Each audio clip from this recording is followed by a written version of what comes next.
is in countdown. Falcon 9 is in startup.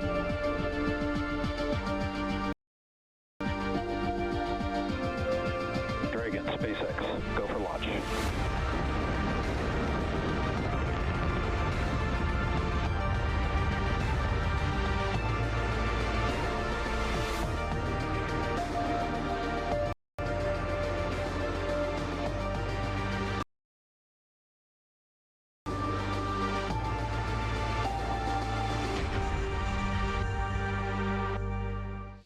You're looking at a live view of Falcon 9 and Dragon awaiting liftoff from Space Launch Complex 40, or SpX-30, at Cape Canaveral Space Force Station in Florida.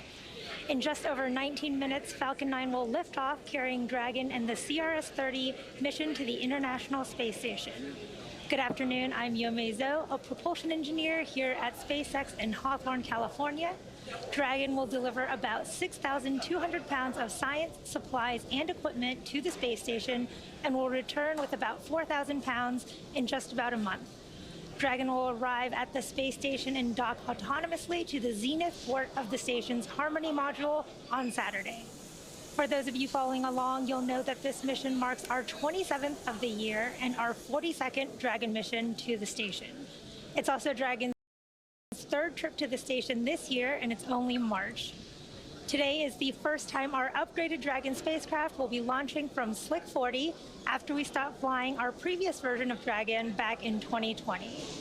To support our growing launch manifest, we've made new upgrades to Space Launch Complex 40, including a brand new tower and access arm, which enables more efficient late load operations as well as human spaceflight missions. The new crew arm allows Dragon flexibility to switch between pads LC-39A and SpX-30 for all missions. In addition to the crew access arm, the teams have recently added 2 emergency egress chutes to provide an additional way to rapidly evacuate the tower. Teams tested the new emergency chutes for the first time earlier this month. With these updates, we're on our way to having 2 launch pads capable of supporting flying humans to space. We'll have more exciting human spaceflight updates to share a little later in the program. Dragon is the only vehicle flying today that can fly a round trip to and from the space station, carrying vital supplies to space and returning safely with critical cargo. Today's Dragon spacecraft will be flying for the 4th time, and the Falcon 9 it's sitting on top of will be making its 6th flight. Reusability is key to everything we do here at SpaceX, and to date, we've reflown 24 Dragon spacecraft and 241 Falcon 9 rockets. Speaking of Falcon 9, propellant loading began about 15 minutes ago and will complete at the T-minus 2-minute mark. Weather is looking great with only a 10% probability of violation. Range is green and ready to support. Everything is looking good as we count down to an instantaneous launch attempt at 4:55 p.m. Eastern Time today. And with that, let's check in with Gary Jordan at NASA in Houston. Hey, Yomei, it is great to be with you. I'm here at NASA's Mission Control Center in Houston, Texas, where flight controllers are looking after the orbital laboratory that is the ultimate destination after Dragon's launch today, the International Space Station. We're watching today's launch closely and working with the teams with you there in Hawthorne, California, as well as Falcon 9 teams at Kennedy's Space Center in Florida, following the launch criteria. As of this moment, the teams here in Mission Control Houston are go for launch. The International Space Station is ready to receive Dragon and the 3 tons of cargo on board. You'll see 2 flight directors in Houston today. There on screen is Flight Director Diane Daly and Nicole McElroy. Lots going on in this room and aboard the International Space Station today, and teams are following along in the action. Just this morning, the scheduled launch of the Soyuz MS-25 was automatically scrubbed by ground support equipment due to a low voltage reading in the Soyuz rocket electrical system at the Baikonur Cosmodrome in Kazakhstan. NASA astronaut Tracy Dyson with her counterparts, Soyuz Commander Oleg Novinsky, and spaceflight participants participant Marina Vasilevskaya have since safely egressed or exited the Soyuz spacecraft and left the launch pad, and are safely back at the Cosmonaut Hotel crew quarters as teams evaluate another launch attempt. Meanwhile, here in Houston, teams shift focus to watch the countdown towards the launch of Dragon on top of Falcon 9 for NASA's SpaceX 30th Commercial Resupply Services mission. To dive a little deeper into the vehicles of this launch, I'll turn it back over to Yome in Hawthorne. Yome. As we continue to count down, let's take a closer look at the vehicles that will be taking CRS-30 to the space station today. Sitting atop the Falcon 9, the Dragon spacecraft and its trunk stand over 26 feet tall. The nose cone opens shortly after launch to expose the forward bulkhead thrusters and docking mechanism that will connect with the station. Dragon is headed for the Zenith docking port on the station, which was just vacated by Crew 7, which came home last week. Dragon's trunk holds solar cells, which power Dragon while it's in free flight. The trunk can also carry unpressurized cargo, which it will be doing today. Dragon has 16 thrusters that can be used in space to help navigate the spacecraft to its destination, with each thruster providing about 90 pounds of force. The Dragon spacecraft has played a significant role in advancing our future in space by safely transporting crew and cargo to and from the space station. There are currently 4 Dragon spacecraft supporting human spaceflight missions that have docked to the station, and their names are Endeavour, Resilience, Endurance, and Freedom. There are an additional 3 Dragon spacecraft supporting cargo missions. Altogether, the reusable Dragon spacecraft fleet has completed 8 human spaceflight missions on behalf of NASA and has both visited the station and returned to Earth 41 times under NASA's Commercial Resupply and Commercial Crew programs. As always, Dragon will be delivered to orbit today by SpaceX's Falcon 9 rocket, which provides 1.7 million pounds of thrust on its first stage thanks to its 9 Merlin M1D engines. Today's booster last flew in January of this year for the Axiom 3 mission. Once the first and second stages separate, the Merlin engines are also used to help land the first stage back on Earth. The first stage today will be performing 3 burns as it makes its way back to Earth. First will be the boost back burn, where 3 of the M1D engines on the first stage will reignite to help flip that stage around to head back to the launch site. The second burn is the entry burn, where the same 3 engines will again reignite to help slow Falcon 9 down as it prepares to re-enter the Earth's atmosphere. Finally, the landing burn, where the center engine of the Falcon 9 will slow down the rocket enough to perform a precision landing back down at landing zone 1. Meanwhile, the second stage continues to orbit, powered by a single Merlin vacuum engine with over 220,000 pounds of thrust. The second stage will secure Dragon's entry into low Earth orbit before separating, leaving Dragon to continue its own journey to the space station on its own thrusters. About 50 seconds after separation, Dragon's nose cone deployment sequence will begin, exposing its guidance navigation controls that help Dragon autonomously fly to the space station.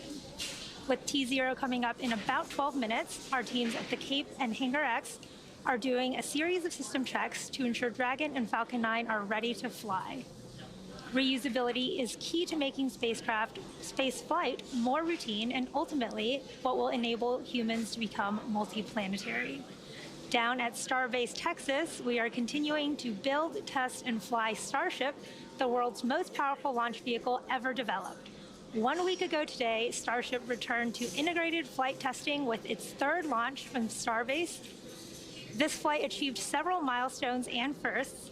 Super Heavy completed its 2nd full-duration ascent burn, the 2nd successful hot stage separation, a successful flip maneuver, and this time made it through the boost back burn and attempted its first ever landing burn. Starship executed its first full-duration ascent burn, making it to space and checking off several other test objectives, including opening and closing its payload door, aka the PEZ dispenser, and initiating a propellant transfer demonstration and its first re-entry through the atmosphere. Starship brought never-before-seen live views of this atmospheric re-entry, utilizing the Starlink terminals installed on board to transmit a live high-definition video signal, even as plasma built around it. Starship's rapid development approach has been the basis for all of SpaceX's major innovative advancements, including on Falcon, Dragon, and Starlink. Testing and learning is essential as we work to build a fully reusable transportation system capable of carrying both crew and cargo to Earth orbit to help humanity return to the moon and ultimately to travel to Mars and beyond. Building bases or even cities will require huge amounts of cargo and eventually crew, and that's where Starship comes in. In partnership with NASA, Starship will serve as the lander to put the first Artemis astronauts on the moon. The vehicle will perform one uncrewed demonstration flight before the Artemis 3 mission, which will be the first human surface expedition since 1972. With the ability to deliver cargo and people to the lunar surface, we'll be ready to help humanity build a sustainable presence on the moon and learn how to live off-world before the next step to Mars. Starship is now getting ready for its 4th test flight. Every launch and mission yields critical data for continuing to improve and pave the way for our future in space, and Flight 4 will continue that journey very soon. For now, I'll send it back over to Gary at JSC. Hey, thanks, Yome. Teams in Houston continue to watch the countdown of NASA's SpaceX CRS-30 mission, and everything's looking good. This will be the 4th launch to the International Space Station in an incredibly busy year. Take a look. 2024 has been a busy year for human spaceflight at NASA and traffic aboard the International Space Station, and there are no signs of slowing down. The year kicked off with the 3rd private astronaut mission to the orbiting laboratory. 4 crew members representing 5 nations remained in orbit for 18 days, conducting science and outreach before returning to Earth. Multiple cargo deliveries have already made their way to station. Northrop Grumman's Cygnus cargo spacecraft launched on the SpaceX Falcon 9 for the first time with 4 tons of supplies, and the Progress spacecraft launched from Kazakhstan with another 3 tons of supplies a few weeks later. A cadre of 4 spacefarers once again launched from U.S. soil on NASA's SpaceX Crew 8 mission. Their arrival began a 6-month expedition on station and relieved the Crew 7 quartet from their half-year stay aboard, who undocked and splashed down off the coast of Florida shortly after Crew 8's arrival. And around the corner, we're gearing up for the first crewed flight of the Boeing Starliner on a mission to verify the spacecraft for transporting crew to and from the International Space Station and add this vehicle to the American fleet of human-rated spacecraft. While progress continues to be made in low Earth orbit, NASA continues to aim for the moon. The Artemis 2 crew has been preparing for their critical demonstration flight aboard Orion with training in Houston, Cape Canaveral, and off the coast of San Diego for recovery operations. Their mission, a giant leap to humanity's sustained presence on the lunar surface. And the astronaut corps of capable humans willing to take on these challenges in this busy time has only grown. In the midst of continued science and exploration in low Earth orbit, the latest class of NASA astronaut candidates recently graduated from their initial training and are now eligible for future assignments to the International Space Station and Artemis missions to the moon. These individuals will train alongside astronauts from many nations, continuing scientific discovery, exploration, and inspiration, together for humanity.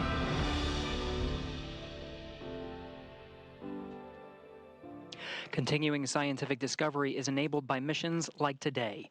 Dragon's about to bring up 3 tons of cargo, much of which includes scientific hardware and samples.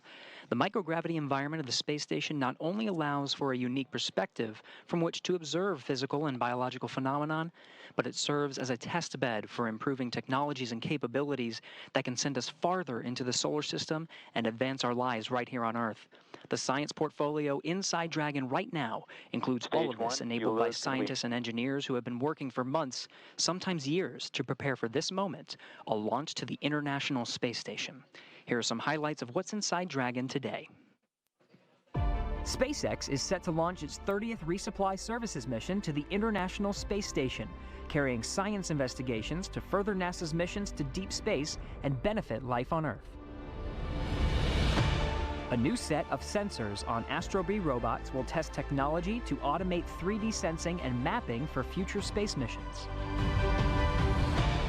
Researchers will observe photosynthesis in space to support the development of bioregenerative life support systems.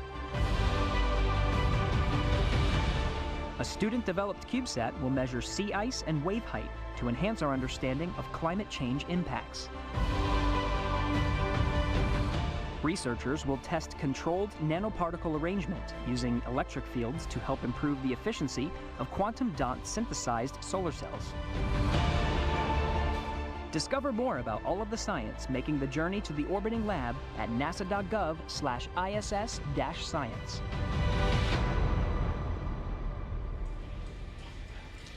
Here at just about T-minus 5 minutes, all systems are currently a go for an on-time liftoff. Strong back retraction will begin shortly, and in preparation for that retraction, strong back retract. You heard that call out, the sequence first beginning. Dragon is in terminal count. Beginning, strong back retraction has begun. You'll see the clamp arms on the second stage just below Dragon beginning to open, and then the strong back will recline away from Falcon 9. That transporter erector, which is that large truss structure to the left of Falcon 9, is what will retract. Strong back is retracting. In preparation for liftoff, and you heard that call out that the strong back is retracting. You can see those clamp arms opening just below Dragon as well. In just a few seconds, you should see that strong back recline away from Falcon 9 and Dragon.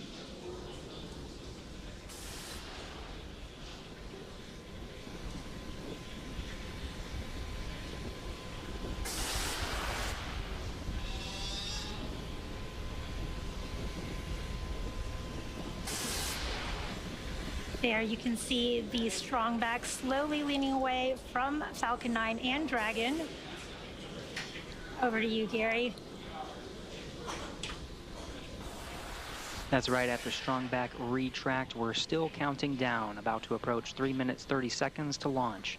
At this time, the fuel and oxidizer inside the first stage are fully fueled. Fuel inside the second stage is already at max capacity, and we're just topping off the liquid oxygen on the second stage, which should wrap up topping about T-minus 2 minutes. Now again, we're green, we're tracking good weather, 90% go. Beautiful skies there at the Kennedy Space Center and Cape Canaveral Space Force Station. Now, for some reason we do not launch today, there is a backup opportunity tomorrow, March 22nd, 4:29 p.m. Eastern. At T-minus 60 seconds, Falcon 9 will be in startup. This means the rocket's autonomous internal flight computers will take over to the launch countdown. Complete. There you go. LOX load in stage 1 is complete. Counting down to T0 at about T-minus 2. The Merlin 1D engines will light for liftoff. The vehicle continues to be healthy, and Falcon 9 team is tracking no issues. Currently, the weather is green, and the range is ready to support a T0 at 4:55 p.m. Eastern Time. We have a 90% probability of launch today based on weather, and in these last few minutes, Falcon 9 is performing the final health checks on its primary communications, avionics, and propulsion systems in preparation for flight. We'll have that LOX load call out complete here shortly.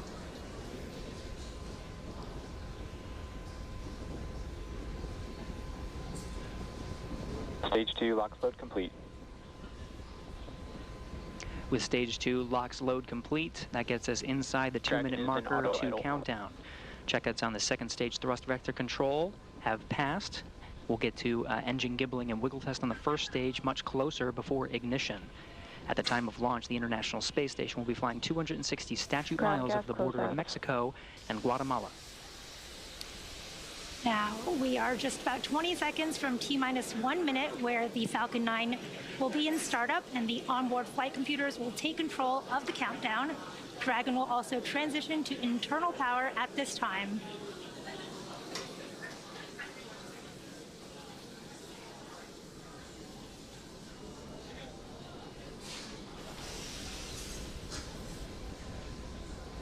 Falcon 9 is in startup. We are now in startup. Dragon is in countdown. And Dragon is in countdown. Range remains go for launch, waiting for that final go from the SpaceX launch director. SpaceX launch director, go for launch. You heard that call out. The launch director has given that final go. All systems are go for launch of Falcon 9 and the CRS-30 mission.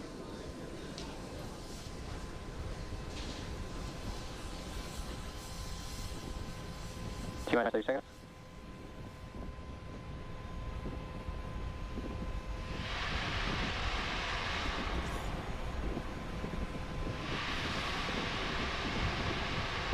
Seconds.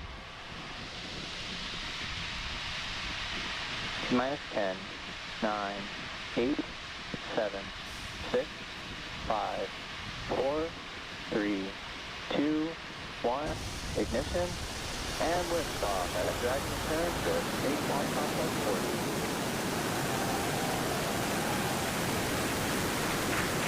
Three tons of science and cargo take flight on NASA's SpaceX-30 Commercial Resupply Services mission.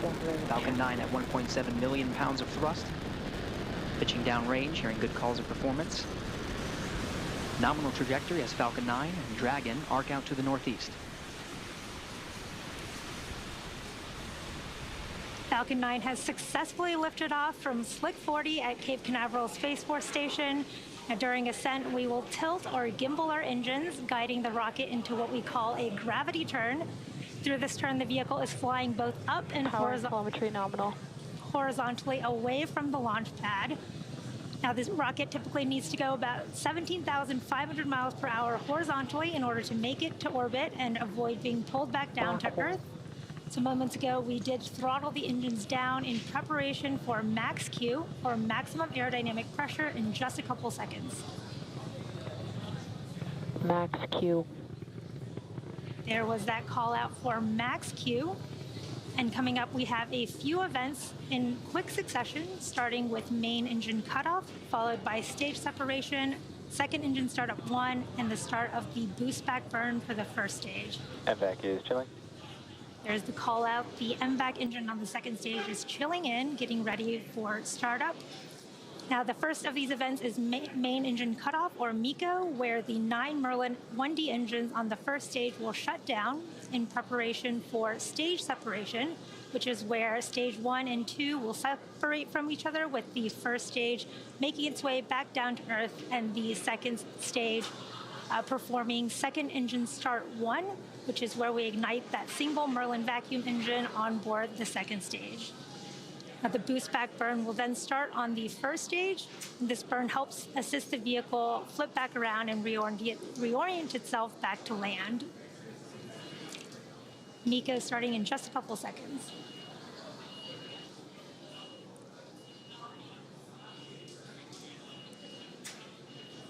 MECO. Stage separation confirmed.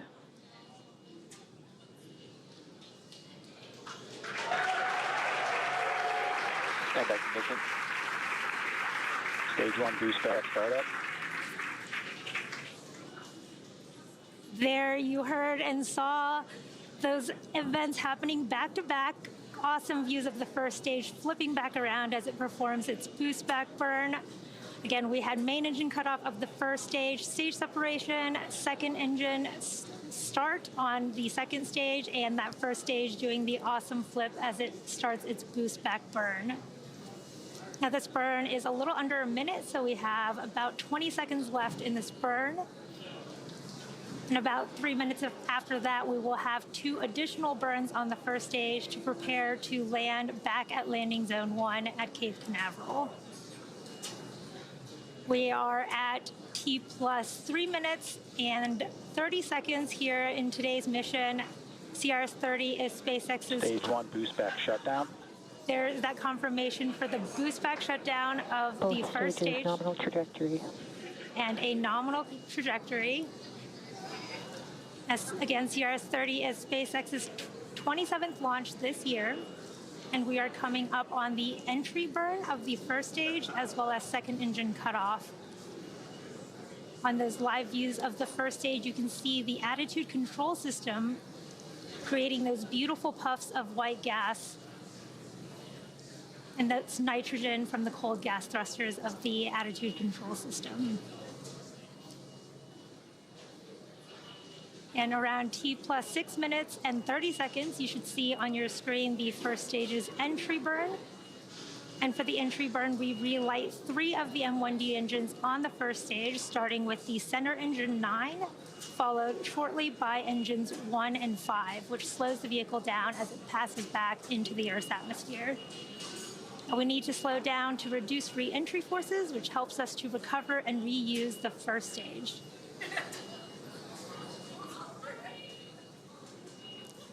In second stage, on the right, you can see beautiful views of the Earth in the background and that Merlin vacuum engine heating up as it performs its burn.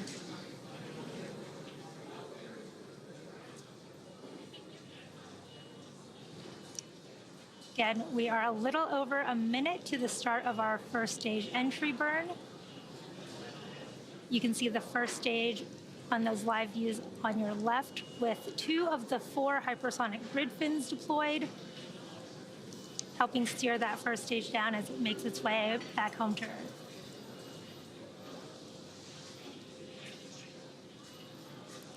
Now you can see the telemetry on the bottom left and right hands of your screen. The right-hand side is the second stage carrying our Dragon capsule, and the left-hand side is the first stage.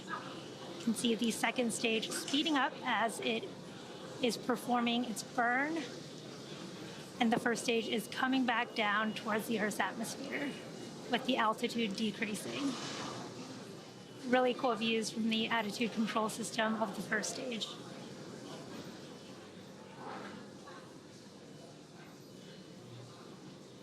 Just about 20 seconds from the start of our first stage entry burn, we should be able to see really cool views of that burn from those views on the left of your screen.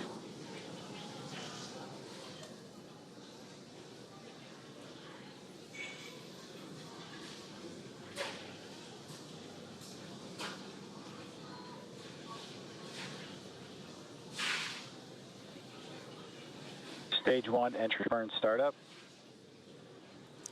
There is the start of the stage 1 entry burn, and this is a 3-engine burn on the first stage of Falcon 9.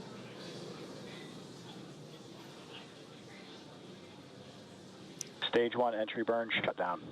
There you Stage saw 1 FTS has safed. really cool views of the end of the first stage entry burn and Both the flight stages nominal trajectory. and the call-outs for nominal trajectory and the flight termination system being saved. Now, the first stage that is supporting today's mission has just performed this entry burn for the 6th time. Falcon 9 is the world's first orbital-class reusable rocket, and this allows SpaceX to refly the most expensive parts of the rocket, which in turn drives Stage 1 transonic. down the cost of access to space. Now, coming up, we have that landing burn starting in just a few moments.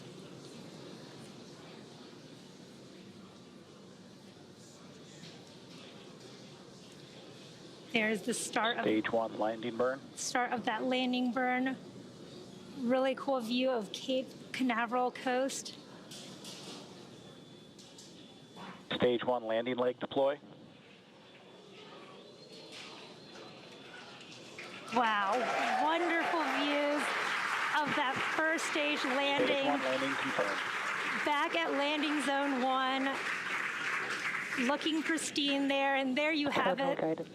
That landing marks SpaceX's 286th recovery of an orbital-class rocket, including the first stage landings for Falcon Stage 9 2 FTS has safed. and Heavy.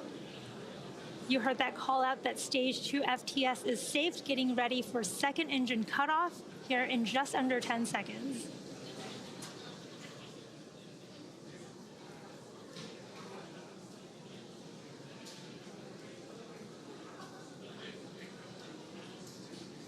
MVAC shutdown. There is that second engine cutoff with the MVAC shutdown call out, waiting for confirmation of a good orbital Nominal insertion. orbit insertion. There is that confirmation of good orbit. It looks like we are on track for Dragon separation in just a few minutes, just before the T plus 12-minute mark. It has been a great launch so far. As I mentioned earlier, today's launch was the first for our upgraded Dragon to be flying from SpX-30 after we stopped flying the older older version of Dragon back in 2020. And to support our growing launch manifest, we've made new upgrades to Space Launch Complex 40, including a brand new tower and access arm, which enables more efficient late load operations as well as human spaceflight missions. Now, with these updates, we are on our way to having 2 launch pads capable of supporting flying humans to space. You can see really cool views of the MVAC engine and the Earth in the background from the second stage. And in addition to flying cargo to support crew on board the space station, SpaceX also enables researchers the opportunity to fly critical science to orbit on Dragon, which has carried over 1,000 research experiments to and from low Earth orbit and the International Space Station since 2012. Enabling research in space paves the way for us to explore beyond Earth and make life multiplanetary. And now we are waiting for Dragon to separate from Falcon 9's second stage. To recap so far, we had an on-time liftoff at 4:55 p.m. Eastern Time. Everything has proceeded nominally so far. Stage separation occurred at about 2.5 minutes into flight, and that was followed by a successful landing of Falcon 9's first stage at Landing Zone 1 back in Cape Canaveral, Florida. That was the 6th landing for that particular Falcon 9 first stage. And for those of you following along, this Dragon capsule has also supported CRS-22, CRS-24, and CRS-27, which were 3 additional cargo resupply missions to the International Space Station. At about T plus 8.5 minutes, we had a successful second engine cutoff, followed by confirmation of a good orbital insertion. The vehicle is now coasting with Dragon attached, and we are just about 30 seconds away from spacecraft separation. We're seeing great views from the second stage with the Earth and the Sun in the background as it prepares to separate Dragon so that Dragon can begin its journey to the International Space Station.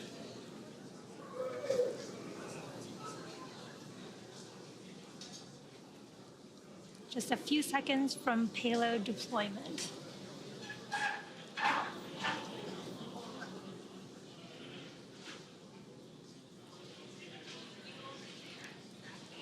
You can see Dragon floating away there. It's very exciting to see Dragon is drifting away from Falcon 9 second stage there, confirming good spacecraft separation. Now, SpaceX is honored to be a part of NASA's Commercial Resupply Services initiative to deliver critical cargo to the space station, and we thank NASA for entrusting us with today's mission. For those of you following along, you'll know that this mission marks our 27th of the year. Congratulations to the SpaceX team. We're just in March, and we're already launched in partnership with NASA missions like Axiom 3, Cygnus, and PACE, Intuitive Machines, Crew 8, and more. You can check spacex.com/launches for up-to-date missions and schedules. But that will do it for me here in Hawthorne. But I'm handing it over to Gary to take us through Dragon nose cone opening. Gary? Hey, thank you, Yome. We were following along from here in Mission Control Houston, a wonderful launch of Dragon from Space Launch Complex 40 at Cape Canaveral Space Force Station. Great to see Dragon in orbit and starting its journey on the way to the International Space Station. We're continuing our coverage here in Mission Control Houston, awaiting for the nose cone to deploy. The nose cone is at the very tip of the Dragon spacecraft. Once deployed, exposes the 4 forward bulkhead Dracos.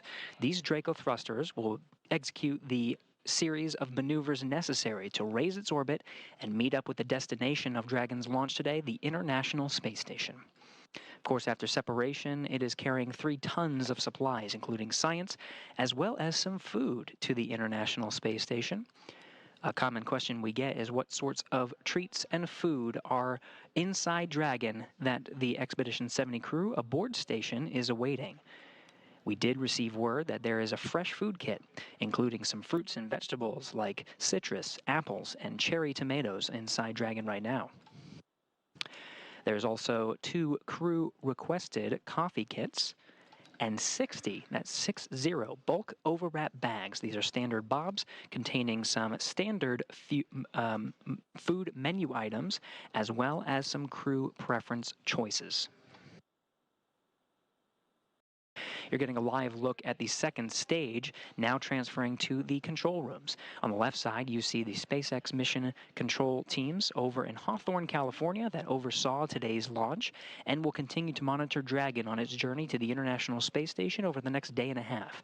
The teams you see there on the right are here with me in Mission Control Houston, the International Space Station flight control teams monitoring the orbiting complex, and of course the operations jointly with Hawthorne, the flight controllers there. Joint operations between the two teams you see here will come a little bit closer to when Dragon is in its final approach phase, just about 2 hours or so prior to docking. Docking is scheduled for early Saturday morning. Teams here are waiting for the nose cone deploy of Dragon, and we're standing by and continuing our coverage. Now, a little bit about the coming days and what Dragon and the journey that Dragon will undergo. So now that we are past the spacecraft separation from the Falcon 9 and awaiting that nose cone deploy, we're in the activation and rendezvous phase of the mission. During this phase, Dragon is configured for on-orbit operations. The phase begins after separation that we just saw from the Falcon 9 and ends with the completion of the final co-elliptic burn.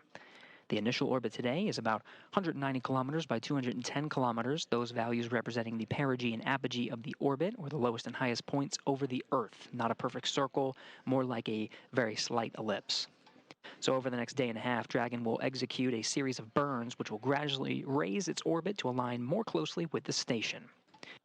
There are 5 major burns where the Draco thrusters on Dragon will fire and bring the spacecraft close to the station before we begin the final approach maneuvers. Let's go ahead and review that now. First is the first major burn, the phase burn. This is performed at the first apogee, or the highest point of the initial orbit, and raises Dragon's perigee, or the lowest point, to a higher altitude. The next burn, which based on the orbital data that we're seeing, is the boost burn, which raises Dragon's orbit until it reaches an altitude just about 10 kilometers lower than the space station. This is followed soon after by the close co-elliptic burn to place Dragon on an orbit that's roughly co-elliptic with the space station. It means the crew, or the Dragon itself, will be about 10 kilometers lower than the station during the entire orbit around the Earth. The fourth maneuver is the transfer burn, where we're raising Dragon's apogee, or the highest point of its orbit, to just 2.5 kilometers below the station. Then we round everything out with what's called a final co-elliptic burn to once again maintain that orbit just beneath the station, but this time on a plane that is 2.5 kilometers below. We did get word that the nose cone is starting to deploy. This sequence takes just a couple of minutes until it's fully open, and again exposing the forward bulkhead Dracos that will execute the maneuvers you see here on your screen. The final co-elliptic burn you see there on the screen will lead us to the approach initiation. This is the final stages of Dragon's rendezvous with the space station and beginning integrated operations with the team here in Mission Control Houston and the teams over in Hawthorne, California. During the approach, the SpaceX flight controllers will work in tandem with the teams here to execute, to test out a number of systems and test communications between the spacecraft and the station with a system called C2V2, which stands for Common Communication for Visiting Vehicles. Sets up a data stream between the Dragon and the station. We'll see that maneuver on Saturday, early morning, bringing the approach initiation burn and bringing Dragon just below the International Space Station.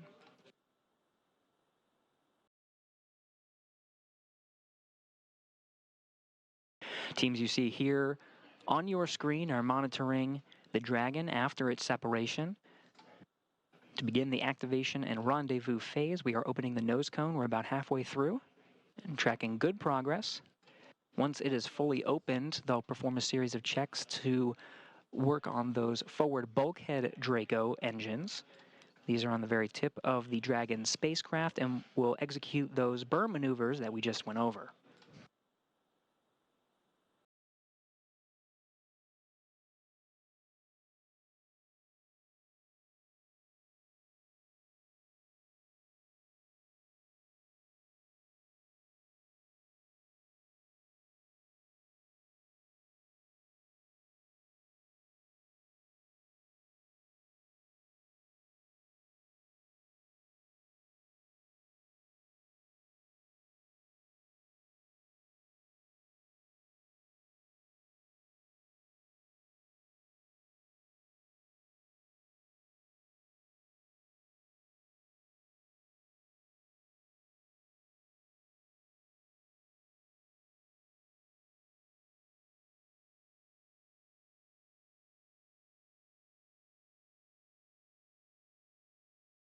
20 minutes after the launch of NASA's SpaceX 30th Commercial Resupply Services mission. Still continuing to follow along, the teams here are monitoring the opening of the nose cone at the end of the Dragon spacecraft.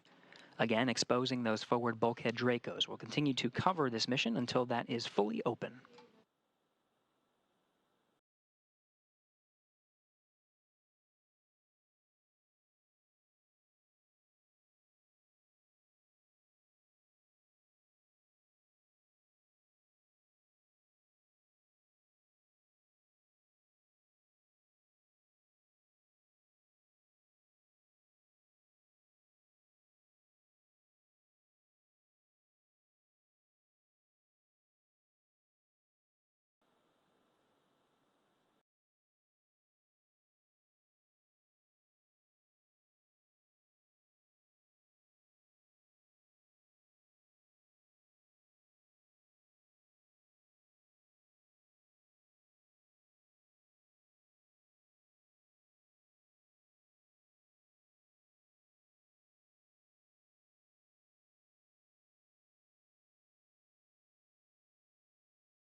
So again, the nose cone is fully deployed and the teams are checking those forward bulkhead Dracos. That'll begin the sequence in that activation and rendezvous phase to begin the series of 5 major burns to raise Dragon's orbit and get closer to the International Space Station.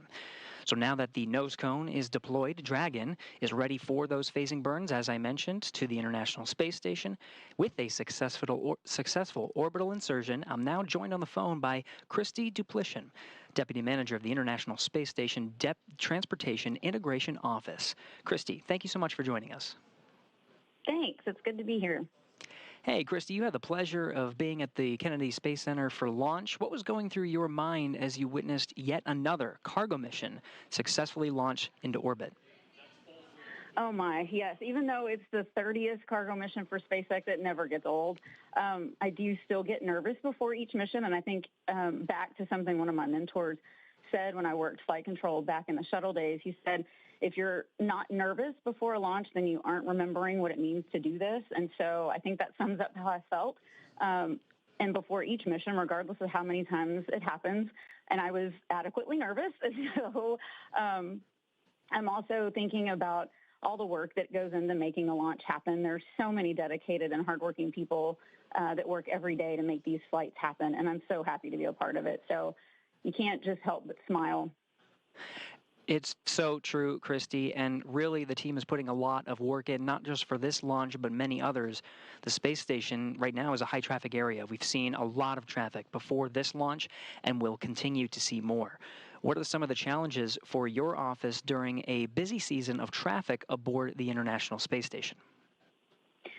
That's absolutely true. It has been very busy over the last few months. We still have several flights ahead of us. Our team is great at keeping up with all of these vehicles that are coming and going. As we prepare for these missions, our team makes sure that the vehicles and teams are ready to fly. One of the things I enjoy most about this job is the opportunity to work with the different commercial providers that are in different stages of development. I'd say that one of our challenges is to make sure that we continue to evolve to meet our commercial provider needs as we continue in our goal of commercializing low Earth orbit.